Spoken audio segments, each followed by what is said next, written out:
আমাদের রাজ্যে তো বিধানসভা নির্বাচন ঘোষণা হয়ে গেছে, তো কি হবে বলে মনে হচ্ছে এই বছর? এবার মিরাক্কেল হবে, এবার বামফ্রন্ট আবার ক্ষমতায় ফিরে আসবে। স্বপ্ন দেখা ভালো, কিন্তু অবাস্তব হয়ে যাচ্ছে না স্বপ্নটা?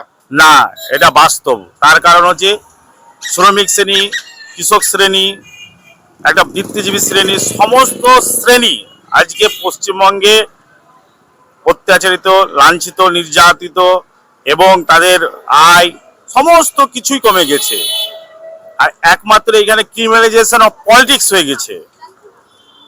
নেতারা করে খাচ্ছে, দেখতে পাচ্ছেন না? মাঝে মধ্যে বিভিন্ন সভাধিপতি মন্ত্রীরা বলছে তৃণমূল থাকলে তোমরা করে কেমনে খেতে পারবা, এই যে বলছে, এটা মানুষ দেখতে পাচ্ছে। শুধু তৃণমূল যারা করছে অ্যান্টি সোশ্যাল, তাদের কিছু উপকার লাগছে, আমাদের সাধারণ মানুষের কোনো উপকার লাগছে। দেখুন, আমি নির্মাণ শ্রমিকের একটা সংগঠন করি, নির্মাণ শ্রমিকদের সংগঠিত করি। নির্মাণ শ্রমিক, মুর্শিদাবাদের নির্মাণ শ্রমিকরা বিদেশে যাচ্ছে, আপনার পরিযায়ী শ্রমিক যাচ্ছে, তাদের কি অবর্ণনীয় দুঃসহ জীবনযাপন করতে হচ্ছে।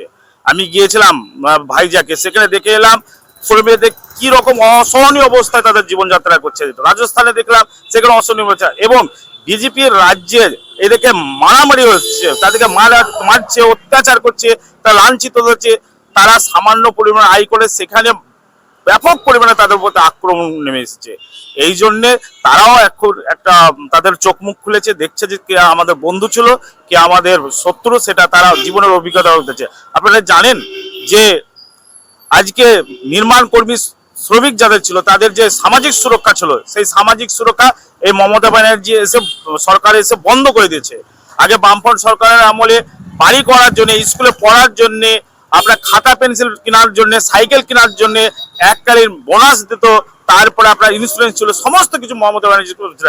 আজকে তহবিলের টাকা, নির্মাণ কল্যাণ দপ্তরের যে তহবিল টাকা, সেই টাকাকে নয় ছয় করছে। এইরকম পরিস্থিতিতে শ্রমিক শ্রেণী আর কৃষক শ্রেণী একটা তাদের আপনার চোখ মুখ খুলে গেছে, তারা বুঝতে পারছে যে আমাদের বন্ধুকে। তাই আমি বলছি এটা অবাস্তব নয়, বাস্তবই বলছে বামফ্রন্ট সরকার আবার ফিরে আসবে।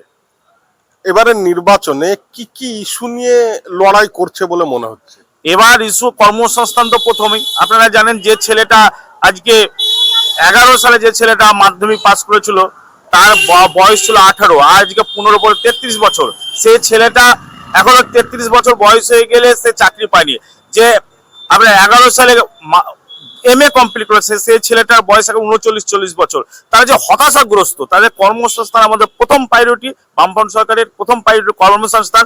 আর এটাও আপনি একটু আগে বললেন না যে এটা অবাস্তব, না বাস্তব। কারণ 2011 সালের আগে প্রত্যেক বছর বামফ্রন্ট সরকার থাকাকালীন বছরে বছরে SSC হচ্ছে, এখন সেটা বন্ধ হয়েছে। বছরে বছর 10খানা করে দুর্নীতি বের হচ্ছে এই সরকারের আমলে। এটা তো শিক্ষিত সম্প্রদায় বুঝতে পেরেছে। এই জন্য আমি বলছি যে বামফ্রন্ট সরকার আবার প্রত্যাবর্তন দরকার। মানুষ এখন দুহাত ভরে আমাদের এই বামফ্রন্ট সরকারের যে সেখানে বামফ্রন্ট মনোনীত CPM পার্টি, যে বামফ্রন্টের যে প্রার্থী আছে, আমাদের সহযোগী ISF যেখানে প্রার্থী আছে, তাদেরকে ভোট দিবে, এটা আমাদের দৃঢ় বিশ্বাস। অনেক অনেক ধন্যবাদ। Thank you.